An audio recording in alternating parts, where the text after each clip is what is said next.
ఏం జరిగింది? పరిశుద్ధాత్మ దేవుడు వచ్చిన తర్వాత మనం ఏం చేయాలని దేవుడు ఆశపడుతున్నాడు? పేతురు ప్రసంగం మూడవది. పేతురు ప్రసంగం మూడవది. పేతురు ఎవరు? యేసుప్రభువు వారు నిలబెట్టిన పోప్, ఆ దేవాది దేవుడు ఇచ్చిన అధికారానికి లోబడుతున్న ఈ యొక్క పేతురు, ఈ యొక్క పోప్ ఏం చేస్తున్నాడో చూద్దాం రండి.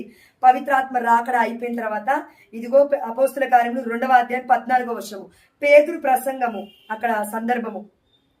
అప్పుడు పేతురు ఆ 11 గురువులు అపోస్తులతో లేచి నిలుచుండి ఆ ప్రజా సమూహమును ఉద్దేశించి బిగ్గరుగా ఇట్లు చెప్పనారంభించను. అక్కడ 120 మంది శిష్యులు పరిశుద్ధాత్మను పొందుకున్నారు. మరియ తల్లి కూడా అక్కడ ఉంది. కానీ ఎవరికీ లేని అంత గొప్ప బాధ్యత పేతురికే ఎందుకుందంటే దేవుడిచ్చాడు. ఇదిగో నా గొర్రెల మేపుము, ప్రసంగించు. ఏది కథోలిక శ్రీ సభ చెప్పు, ఎందులో ఉన్నారు నా బిడ్డలు చెప్పు అని చెప్తూ ఉన్నాడు. కాబట్టి ఇదిగో చూడండి ఎలా ప్రారంభించాడు చూడండి. పేతురు ఆ 11 అపోస్తులతో లేచి నిల్చుండి, 12 మంది అపోస్తులు నిల్చున్నారు. కానీ మాట్లాడుతుంది మాత్రం ఇక్కడ పేతురే. అంటే 11 మంది అపోస్తులు కూడా పేతురు ప్రసంగానికి విధేయిస్తూ ఉన్నారు. ప్రజలందరితో పాటు వింటున్నారు. పేతురు మాట్లాడిన తర్వాత ఎంతో మంది ఇక్కడ ఈ 2వ అధ్యాయంలో మాట్లాడుతూనే ఉన్నారు. కానీ పేతురికి ఎదురు తిరిగి ఎవరు మాట్లాడలేదు. ఆ యొక్క వాక్యాలకు అనుగుణంగా మాట్లాడుతూ ఉన్నారు, సపోర్టింగ్ వర్డ్స్ గా. అంటే పేతురు అధికారాన్ని ఒప్పుకున్నారు. ఇక్కడ అపోస్తులు కూడా దేవుడి పక్కన అపోస్తులే 11 మందే పేతురు యొక్క అధికారాన్ని ఒప్పుకుంటే నువ్వెవరు నేనెవరు? దేవుడి యొక్క అధికారాన్ని ఒప్పుకోకుండా పేతురికి వెనుదిరగడానికి, పోపు పొజిషన్ కి అధికారం లేకుండా ఇష్టం వచ్చినట్లుగా మనం మాట్లాడడానికి దేవుడిచ్చిన అధికారం ఇది. భూమి ఆకాశం గతించిన నా మాటలు ఎన్నడూ గతించవు. దేవుడిచ్చిన అధికారం ఇది. దేవుడిచ్చాడు ఆ యొక్క అధికారాన్ని తాయపు చూడని పేతురికి, పోపుకి.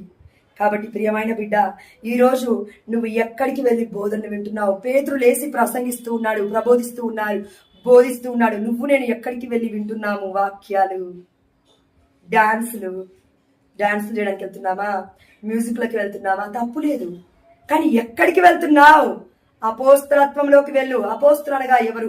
దేవుడి శిష్యులు. దేవుడి శిష్యులు అనగా ఎవరు? మొట్టమొదటి కథోలిక శ్రీ సభ ఎక్కడ పుట్టింది? ఇదిగో అపోస్తలపై కట్టబడి ఉంది. అంటే అపోస్తులు ఎవరు అంటే ఇదిగో పోపు గారు. దాని తర్వాత మన కార్డినల్స్, దాని తర్వాత బిషప్స్, ఆర్చ్ బిషప్స్, ప్రధాన యాజకులు, వారి కింద ఇదిగో డీకన్ బ్రదర్స్. ఇంకా కరెక్ట్ గా మాట్లాడాలంటే మన మఠ కన్యాస్త్రీలు కూడా. అందుకే దివ్య సప్రసాదం వేరే వాళ్ళు ఎవ్వరివ్వరు. అంటే దివ్య బలి పూజ మొత్తం మన గురువులు అర్పిస్తారు. కానీ దివ్య సప్రసాదం ఇచ్చేటప్పుడు మాత్రం మన బ్రదర్స్ ఇవ్వచ్చు. అదేవిధంగా హెల్పర్ గా కన్యాస్త్రీలు కూడా ఇస్తారు, మఠ కన్యాస్త్రీలు. వారికి తప్ప ఎవరికి అధికారం లేదు. దివ్యమైన సప్రసాదం దగ్గరికి వెళ్లే ఛాన్స్ లేదు. దివ్యమైన మందసాన్ని పట్టుకునే కృప కూడా దేవుడు ఇవ్వలేదు అంత డైరెక్ట్ గా. అందుకే కథోలిక శ్రీ సభలో ఉంటే మనకి గొప్ప ధన్యత్వం ఇది, గొప్ప ఆశీర్వాదం ఇది, గొప్ప ఆరోగ్యం ఇది.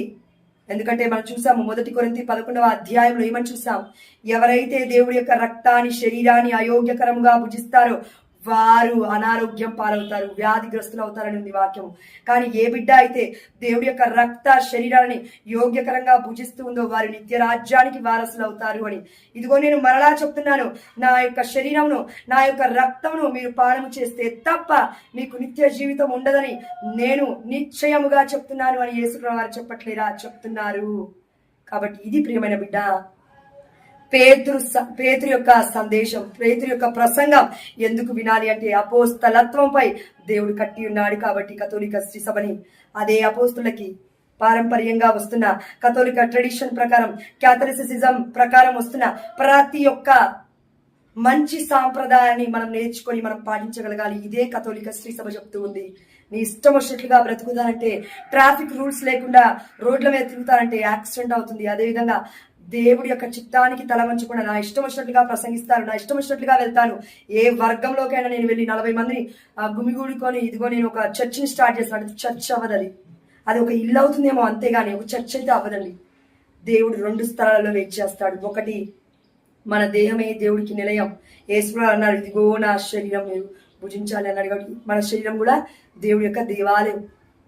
అదేవిధంగా రెండవది దేవుడి యొక్క దేవాలయం అంటే మనకి కనబడుతున్న ఇదిగో పేతురు చెప్పాడు కదా, క్రీస్తు సంఘము, అక్కడ దివ్య మందసం ఉంది, మరి ఇతని మధ్యస్థ ప్రార్థన ఉంది.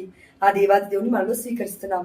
కాబట్టి ఇంకా ఇంతకన్నా అమూల్యమైన మాటలు పరిశుద్ధాత్మ దేవుడు రానున్న వీడియోలో ఇంకా గొప్పగా మాట్లాడతాడు. కాబట్టి దయచేసి stay tune to my voice only for Jesus channel. My voice only for Jesus ఛానల్ని, నా స్వరం యేసు కోసమే అనే ఈ ఛానల్ని మీరు సబ్స్క్రైబ్ చేయండి, అనేకులకి షేర్ చేయండి. అదేవిధంగా దేవుడి యొక్క వాక్య పరిచర్యలో పాలి భాగస్తులుగా ఉండాలి అంటే ఈ వాక్యాన్ని మీరు అనేకులకు పంచుకోవడం ద్వారా ఆశీర్వాదాన్ని దేవుడు యేసు నామములో మనకి అనుగ్రహించునుగాక. ఆమేన్. హల్లెలూయా. దయచేసి ఈ 3 అంశాలు మర్చిపోవద్దు. మొట్టమొదటిది దేవుడు చేసిన వాగ్దానం, ప్రభు వాగ్దానం. రెండవది పరిశుద్ధాత్మ రాకడ, పెంతెకోస్తు పండుగ అయిపోవస్తుంది ఈ రోజున 8వ తారీఖున. మూడవది పేతురు ప్రసంగంలో ఏం దాగి ఉంది? అధికారం ఉంది. దేవుడికి తల వంచాలి అందరం కూడా. ఆనాడు శిష్యులు పేతురు కాకుండా ఇంకా 119 మంది వలె మనం కూడా పేతురు అధికారానికి తల వంచాలి. పరిశుద్ధాత్మను పొందుకున్నాను కదా అని విర్రవీగకూడదు. పరిశుద్ధాత్మ నాతోడి ఉన్నాడు కదా అని ఎట్లా వస్తే అట్లా మాట్లాడకూడదండి. మన ఇష్టం రీత్యా కాదు, దేవుడి చిత్తము రీత్యా మనం మాట్లాడగలిగితే ఆ దేవాతి దేవుడే మనకి అనేకులకి ఆశీర్వాదంగా మార్చి ఉపయోగించుకుంటాడు. ఆమేన్. హల్లెలూయా. కళ్ళు మూసుకుందాం, ప్రార్థిద్దాం. పరిశుద్ధుడా, ప్రేమ కలిగిన తండ్రి, పరిశుద్ధాత్మదేవ, ఈ పెంతెకోస్తు పండుగ రోజున మేమందరం కలిసి యూట్యూబ్ ఛానల్లో గుమిగూడి ప్రార్థిస్తూ ఉండగా బిడ్డలందరి మీదికి అపోస్తుల కార్యములు 1వ అధ్యాయం 8వ వర్షం ప్రకారం పవిత్రాత్మను మీరు పొందుకున్నప్పుడు మీరు శక్తిని పొందుకుంటారు. ఆమేన్. హల్లెలూయా. In the mighty name of Jesus, this promise I claiming O Lord. ఆమేన్. హల్లెలూయా. To fulfil in the mighty name of Jesus O Lord. నీ నామములో ఇది నెరవేరును గాక తండ్రి. ఆమేన్. హల్లెలూయా.